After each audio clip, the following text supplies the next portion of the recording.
आज Doubtnut app download करें। Doubtnut पर अपने सभी गणित, रसायन विज्ञान, भौतिक विज्ञान और जीव विज्ञान के डाउट्स का करो सफाया। बस प्रश्न की फोटो खींचो, एक ही प्रश्न को क्रॉप करो और तुरंत वीडियो सोल्यूशन पाओ। अभी डाउनलोड करें। क्वेश्चन हमें दिया हुआ है कि खाली स्थानों की पूर्ति कीजिए।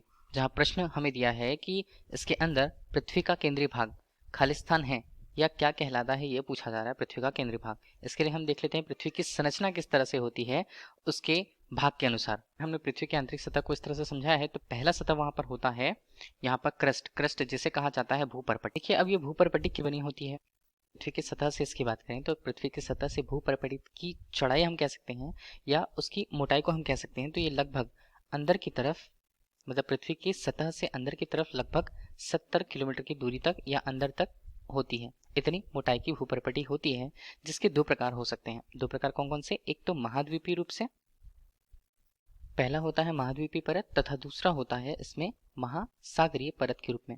देखिए अगर हम महासागर की बात कर रहे हैं, नदियों की बात कर रहे हैं या समुद्रों की बात कर रहे हैं, तो ये लगभग पृथ्वी का 71% हिस्सा लेता है। ठीक है, बाकी बचा 29% हिस्सा महाद्वीपों या द्वीपों से मिलकर बना हुआ होता है पूरी पृथ्वी के लिए। तो हमने इस तरह बाहरी संरचना की बात करी। उसके बाद आता है यहाँ पर एक और संरचना जो आंतरिक संरचना को प्रदर्शित करेगा, जिसे हम कहते हैं मेंटल। ठीक है, अब इसके लिए इसकी मोटाई होती कितनी? ये जो मेंटल परत होती है वो भूपर्पटी से नीचे की तरफ अगर हम देख रहे हैं तो वो 2890 लगभग किलोमीटर तक नीचे गहराई तक स्थित होती है।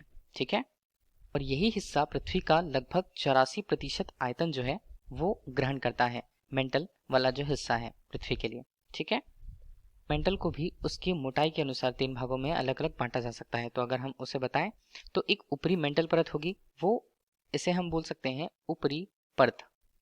वो लगभग 670 किलोमीटर की दूरी तक या हम कह सकते हैं गहराई तक होता है ऊपरी परत। ऊपरी परत के बाद ये होती है निचली परत के रूप में, निचली परत के रूप में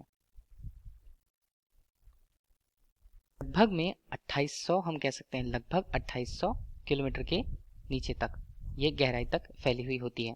अंदर की स्थिति या सेंटर पार्ट की हम बात कर रहे हैं तो वो होता है कोर। ठीक है, तो कोर यहाँ पर जो है वो 2 मुख्य भागों से मिलकर बना हुआ है। अगर हम पहले भाग की बात करें तो बनेंगे 2 भाग। एक भाग होता है 2 भाग। ठीक है, तो पहला भाग यहाँ पर होगा आंतरिक भाग या आंतरिक कोर हम उन्हें कहेंगे, और दूसरा भाग इस तरह अगर आंतरिक कोर की बात कर रहे हैं तो ये लगभग 1220 किलोमीटर की गहराई तक अंदर होता है।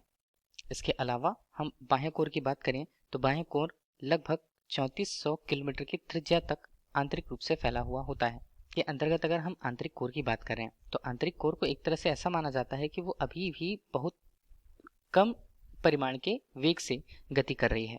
ठीक है, और यही इसकी जो गति होती है वो पृथ्वी के चुंबकीय क्षेत्र या चुंबकीय प्रभाव के लिए उत्तरदायी होती है। ठीक, इसके अलावा बाह्य कोर की अगर हम बात करें तो बाह्य कोर अपेक्षाकृत यहाँ पर ये द्रव्य अवस्था में होते हैं या द्रव अवस्था में। आंतरिक कोर बाह्य कोर की अपेक्षा ठोसकृत होते हैं या ठोस अवस्था पर होते हैं। ठीक, तो यही हमसे प्रश्न में पूछा गया था कि पृथ्वी का केंद्रीय भाग क्या है। तो पृथ्वी का केंद्रीय भाग कोर होता है, जिसके 2 भाग होते हैं, एक आंतरिक भाग और एक बाह्य भाग। धन्यवाद। कक्षा 6 से 12वीं से लेकर नीट, IIT, JEE वो एडवांस के लेवल तक 1 करोड़ से ज्यादा छात्रों का भरोसा। आज ही डाउनलोड करें डाउटनेट ऐप या व्हाट्सएप करें अपने सारे डाउट्स 8400 400 400 पर।